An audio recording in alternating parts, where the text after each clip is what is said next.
I've entitled this lesson tonight, A Word for Young People, because I'm reading from Ecclesiastes chapter 11 and 12, and it's a very important, very powerful verses here. I think it's important in our day, especially, that we have wisdom, and I want to address wisdom today. Someone said we don't have 1,000 lifetimes to learn, but we need to learn wisdom as quickly as possible, so we don't waste our life. We don't want to waste. We do not want to waste our life. So today is just simply words from Ecclesiastes that I want to walk through with you and encourage you to hear what the word of the Lord has to say. This Bible says this, number one, to rejoice. What do we rejoice in? Rejoice, O young man, in your youth, and let your heart cheer you in the days of your youth. Look at that, in the days of your youth. Let it cheer you in the days of youth.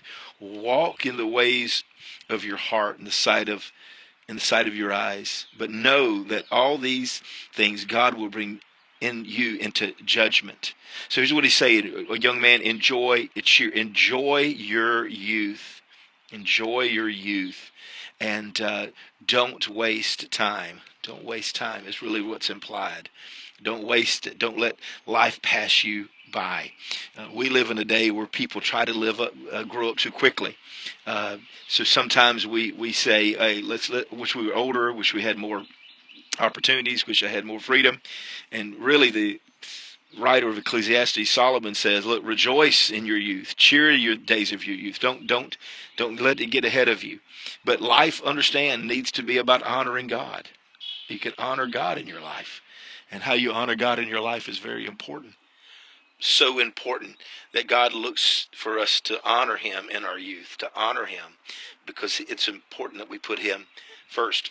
So the next verse says this, that not only are we to rejoice, but we're to remove. Here's the word, vexation from your heart. Put away pain from your body, for your youth and the dawn of your life for vanity. The word vexation means not to have this overwhelming sense of being anxious. Don't be so anxious or worried or heartbreak. Here's what he says: put away pain from your body. He speaks of your heartbreak. Don't let that happen in your life so early. Don't let that happen in your life, because again, we try to grow up too fast. Grow up too fast. And it's time to slow down and not let life get to you so quickly. Remove vexation from you, this sense of anxious. I see so many young people that are just weighed down and heavy. I see so many young people that have heartbreak and pain. I think we have so many young people that are on medication, they're on drugs, and the reason they're on these drugs is not illegal drugs. Many of them, it's doctors prescribe drugs in order to cope with life. But youth should be enjoyed. It should be enjoyed. So those things that bring vexation, let me put it this way: the things that increase your drama in your life. He says this: remove those. Get those out of your life. Get those out of your life. Don't let these things bring you so much pain and heartbreak and hurt. But live life freely and openly before God, and God will honor you. And here's what I like about this Solomon's writing in Ecclesiastes is he speaks of what it means to be old. And this is, by some accounts, probably the greatest writings on age and getting older that you can read in the Bible. Here's what he says about getting older. It says this: remember your Creator in the days of your youth. Remember God early. Remember God in your youth. Because there'll be a day when evil days will come and years will draw nigh, and you'll say, I have no pleasure in them. One of our family members used to say, getting old is not for wimps. It's not for wimps. Getting old, if you can read my writing, is not for wimps. That we say, look, life is tough, and I get older, and many people that I know over the years have said that I should have served the Lord earlier. I wish I would have made the right choices early on in my life. I wish I would have done things that I should have done early. So we remember our Creator when you're young. Because there'll be a day when you say life is tough, and you say, wow, my life has passed. It's brief. It's passed by in many, many ways. Remember when you're young, before you have to do this thing. I'm going to write down this word that many people have used nowadays. It's called adulting. Before adulting hits you, you start paying bills, paying bills, and have worries, and your health. Your health hits you, and you don't do too well. You're not as healthy as you used to be. Remember the Lord then. Start early.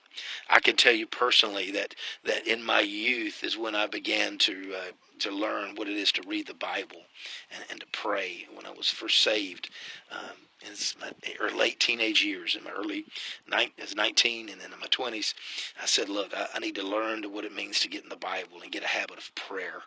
And, to say, look, I want to serve God early, because there'll be a day when I have to have adulting happen in my life, and I'm paying bills, and I'm worried, and health doesn't go well. And the Bible's clear. Their days are coming, and we need to learn in our youth and our young age and our young strength to serve the Lord. He goes on to describe what it means to get old. He says, when the sun and the light and the moon and the stars are darkened, really speaks of losing your eyesight. And really the imagery is of a house that is falling apart because it's old. Before the sun gets darkened, so losing your eyesight and getting older, don't see as well as you used to be. The clouds return after the rain. Again, it's a sense of not being able to see, and the heaviness of burdens. Think about clouds. The burdens show up in your life. Or the days the keeper of your house tremble, your hands shake. Hands shake, not as firm as you used to be. Your hands begin to quiver. The strong men are bent. The strong men are bent, and think about it. Men that are bent over, that are strong, that used to be strong, and now are weaker because of their physical body, and these things happen.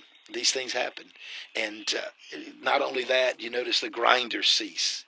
Solomon say your teeth begin to fall out when you get older, and you look through the windows again, and they're dimmed. Your eyesight begins to continually fail you when you get older. The doors of the street are shut. The sound of the grinding is low. You start to lose your hearing. Hearing goes. Your hearing's gone. One rises up with the sound of the birds, and the daughters of the song are low. The rising up with the birds. You ever notice many people that are older you get, your early risers? A lot of them are early risers, but they want to sleep, just can't. Want to sleep, but just can't. Want to sleep, you can't do it. And early risers, and he says, daughters of the songs are low. Voice is quivering. His voice is older now. It's not as strong as it used to be. And these are the ways of age. He says you're afraid of high places. Don't want to get in a place that's high. Scared of heights. Terrors are on the way. Scared of falling down. Falling down. I'm going to fall down. And careful. And afraid of tripping. The almond tree blossoms. Almond trees are white in their blossoms. And you start getting gray-headed. Grasshoppers drag along. It means, again, slow. You move slowly. And desires fail. Desires for appetite to eat, and for relationships with your wife or husband. And these realities of life hit you as you get older. And life is about living for the Lord, but it's about age and getting older. It's part of it that happens. And it says, before the silver cord is broken, snapped, and the golden bowl is broken. This is a picture of death. This is a picture of death. Pitcher is shattered at the fountain, or the wheels broken at the cistern. Again, it's a picture of death. And I would get your attention to silver and gold. I think Solomon's idea here is that it goes to the poor and the rich. All face death. And it says, to dust returns to the earth as it was, and the spirit returns to God who gave it. And he says, vanity, all is vanity. So life is can be just gone before you know it. And what's the use? But here's what the use is. Here's what he says. The end of the matter, all has been heard. Fear God and keep his commandments. This is the whole duty of man. At the end of the day, Solomon says that we need to fear God, and keep his commands. What's the greatest command that he says? Of course, we talk about love God with your heart, but he also talks about believing on Jesus. Jesus says, this is the will of my Father, that you believe on him whom he has sent. Believe on Jesus. So this is a word for us, a word for older people and younger people to do all these things. So we go back to the very beginning here. As I go back to the beginning, let me show you where it all starts for us. So we go back to the beginning. Rejoice in your youth. Rejoice in your youth. Remove the heaviness, the drama, the sin, the anxiousness from your life. Don't let things weigh you down. And remember God, your Creator, in the days of your youth. Remember. Keep your mind on him. Serve him. Honor him. Put him first now. Do it now. He is worthy of it. Father, bless those who listen and watch this. I pray you bless their families. I pray they share it with young people and their own young people in their home. And I pray your favor rest upon us as we rejoice, as we remove things that shouldn't be in our lives, but we remember you every single day. In Jesus' name.